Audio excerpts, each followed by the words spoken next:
প্রায় ১ কোটিরও বেশি মানুষের ডাক পড়েছে শুনানিতে এবং তাদের প্রত্যেককেই এই হিয়ারিংয়ে বিভিন্ন রকম ডকুমেন্ট দেখা হতে পারে।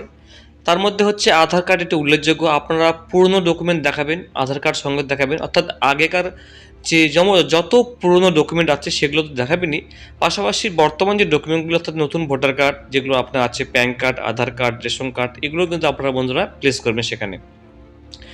একটি বড় আপডেট বন্ধুরা, সেটা হচ্ছে যে সন্দেহজনক যারা এসআইআর লিস্টে নাম ফর্ম ফিল আপ যারা করেছিলেন তাদের প্রত্যেকে অনেকে কিন্তু নিজের নাম বা বাবার নাম, ঠাকুরদার নাম, কারোর নাম কিন্তু দেননি। সেটা নিচের দুটা ঘর ব্ল্যাঙ্ক ফিল আপ করেছিলেন।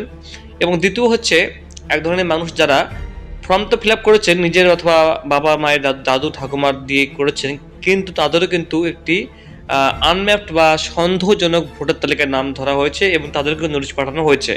বিশেষ ক্ষেত্রে অনেকের নামের ভুলের কারণেও কিন্তু ওদেরকে ডাকা হয়েছে।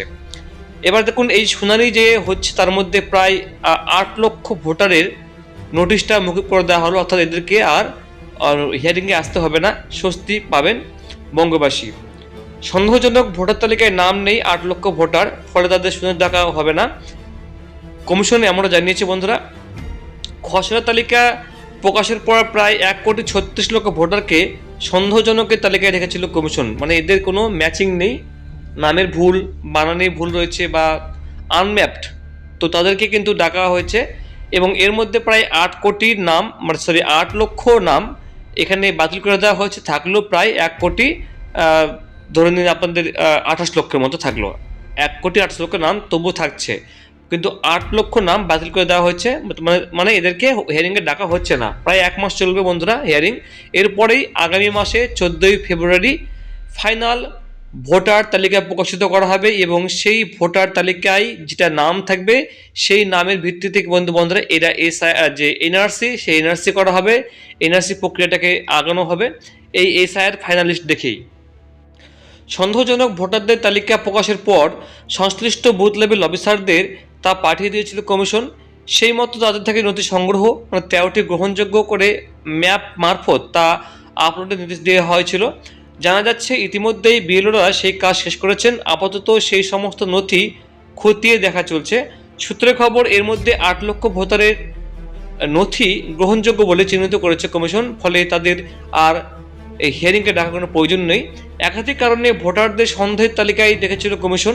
তার মধ্যে বড় একটি অংশ ছিল বাবার নামের গরমিল, অর্থাৎ ২০০২ সালের তালিকায় ভোটারের বাবার যে নাম উল্লেখ ছিল ২০২৫ সালের তালিকায় সেই মিল নেই। কারো ক্ষেত্রে নামের বানান ভুল, কারো বাবার অথবা নামের আগে মাঝে চন্দ্র কুমার রঞ্জন উল্লেখের হেরফের সমস্যা রয়েছে। কমিশনের প্রকাশিত তালিকা অনুযায়ী মোট ৮৫,০১,৪৮৬ জন ভোটারের এই ধরনের সমস্যা ছিল।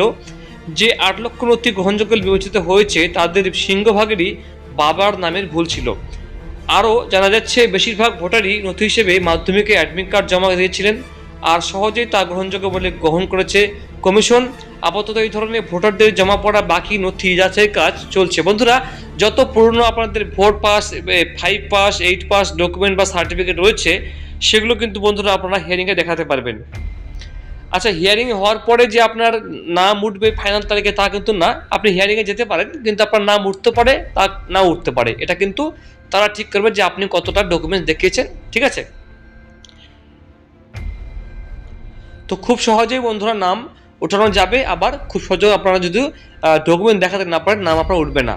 তো সেক্ষেত্রে যে ডিটেনশন ক্যাম্পের কথা বলা হচ্ছে সেটা কিন্তু এখনো পর্যন্ত পশ্চিমবঙ্গে কোনো ক্যাম্প হয়নি। এটা নিয়ে ভয় কিছু নেই, আপনাদের ডকুমেন্ট দেখাবেন। ভারতীয়দের অনেকেরই যে আছে আমি জানি, তাদের ভারতীয় হওয়ার পরও কোনো ডকুমেন্ট নেই।